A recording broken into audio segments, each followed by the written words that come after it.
Hindi dapat kami nag-camping. Iyon ang unang pumasok sa isip ko habang nakatayo ako sa gitna ng kagubatan.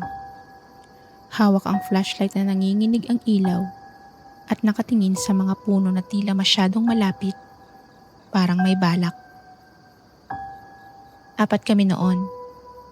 Ako, si Marco, si Leia na girlfriend ko, si Ben na best friend ko mula high school, at si Carla, pinsan ni Ben.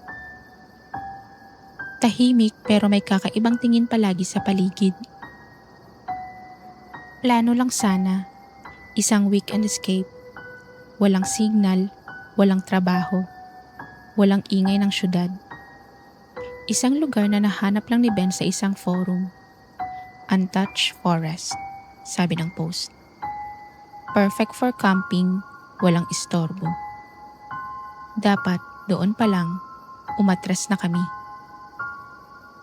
Tahimik ang gubat, pero hindi yung tahimik na nakaka-relax.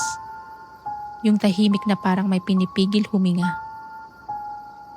Habang naglalakad kami papasok, napansin kong walang ibon, walang kuliglig, walang kahit anong tunog ng buhay. Tanging yabag lang namin at lagaslas ng mga tuyong dahon sa lupa. Parang may mali, bulong ni Carla. Relax, sabi ni Ben. Nature lang to, hindi horror movie. Napangiti si Leia, pero ramdam kong pilit. Pagdating namin sa clearing, doon namin itinayo ang mga tent. May lumang apuyan, bilog na bato, itim na sa uling. May nauna na rito. May nag-camp na dati, sabi ko. Matagal na, sagot ni Ben. Wala namang problema. Pero may problema. Hindi namin iyon alam noon. Bandang hapon, may narinig kaming kaluskos sa may puno. Akala namin hayop, pero tao pala. Isang matandang babae. Payat, kulubot ang balat na parang tuyong kahoy. Mahaba ang buhok, puti at gusot. Nakasuot ng itim na damit na tila pinagtagpi-tagpi. Nakatingin siya sa amin, hindi kumikibo. Hello po, sabi ni Leia. Magalang. Hindi siya sumagot. Lumapit siya ng kaunti. Naamoy ko ang baho. Parang nabubulok na dahon at dugo. Umalis kayo bago dumilim. Mahina niyang sabi. Basag ang boses, parang kinayod ang lalamunan. Nagtinginan kami. Sorry po, sabi ni Ben. Camping lang po kami. Isang gabi lang. Ngumiti ang matanda. Pero hindi iyon ngiting normal. Iyon ang ngiti ng isang taong sigurado. Hindi kayo makakaalis, sabi niya. Tinatanggap na kayo ng gubat. Pagkatapos nun, umikot siya palayo at naglaho sa pagitan ng mga puno na parang usok. Tahimik kami ng matagal. Prank lang yon, pilit na tawa ni Ben. Pero walang tumawa pabalik. Paglubog ng araw, doon nagsimula ang kakaiba. Habang nagluluto kami sa apoy, napansin kong gumagalaw ang mga anino ng puno kahit walang hangin. Ang apoy biglang humina, parang hinihigop ang init. Narinig namin ang unang tawa bandang 9:00. Mahina, babae. Parang kinikiliti ang tenga mula sa likod ng mga puno. May tao? Sigaw ni Ben. Walang sumagot. Ang tawa ay naging bulong. Hindi ko maintindihan ang sinasabi, pero ramdam ko galit. Pumasok kami sa mga tent. Hindi kami natulog. Bandang hating gabi, may sumigaw. Si Carla. Lumabas kami ng tent, dala ang flashlight. Ang tent niya, bukas. Wasak ang zipper, may bakas ng putik sa loob, may buhok sa sahig, mahaba, puti. Wala si Carla. Carla! Sigaw ni Ben. Walang sumagot.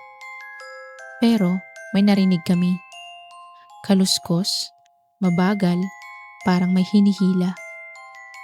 Sinundan namin, pero mali yun. Habang palalim kami ng palalim, pakiramdam ko ay umiikot ang paligid. Ang mga puno ay parang nagbabago ng posisyon. Ang lupa ay masyadong malambot, parang laman. Nakita namin si Carla. Nakatayo siya sa gitna ng clearing, nakatalikod. Carla! Sigaw ni Ben. Tumatakbo palapit. Pagharap ni Carla, napahinto siya. Hindi na iyon si Carla. Ang mga mata niya, itim lahat. Ang bibig niya, nakanganga, lampas sa normal. At mula sa likod niya, may kamay na nakausli.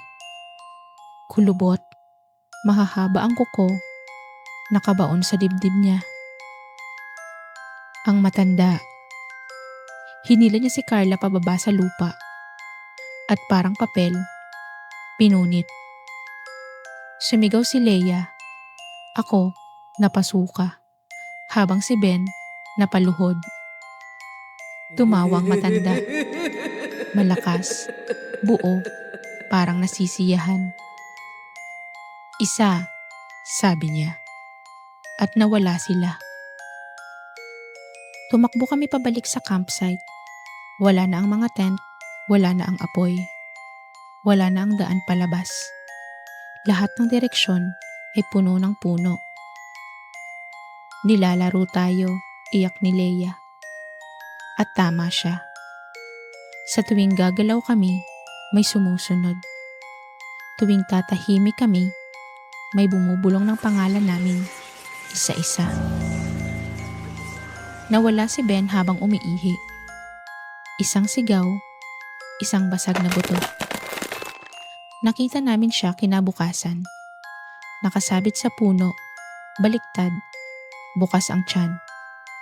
At may mga simbolong iginuhit ng dugo niya sa katawan. Sa noo niya, nakaukit ang isang salita. Sakin. Naiwan kami ni Leia. Doon niya sinabi ang sekreto. Ang lola niya, dating nakatira malapit sa gubat. Isang mangkukulam. Pinalaya siya sa baryo. Pinatay, sinunog. At bago mamatay, isinumpa ang gubat. Ang dugo ng dugo ko ang babalik, sabi ng lola noon. Si Leia, apo niya. Ang camping trip na ito, hindi aksidente. Tinawag siya. Tinawag kaming lahat. Bumalik ang matanda sa huling gabi. Mas malapit, mas malinaw. Isa na lang, sabi niya. Nakatingin kay Leia. Hinila niya si Leia palapit. Sinubukan kong pigilan, pero maling-mali. Narinig ko ang pagputok ng buto ko. Ang init ng dugo at ang huling sigaw ni Leia. Hindi niya ako pinatay. Iniwan niya ako. Natagpuan nila ako makalipas ang 3 araw. Mag-isa, bali-bali ang buto at paulit-ulit lang ang sinasabi ko. Huwag kayong mag-camping sa gubat. Pero alam kong huli na. Dahil tuwing gabi, naririnig ko pa rin ang tawa niya. At alam kong may susunod pa.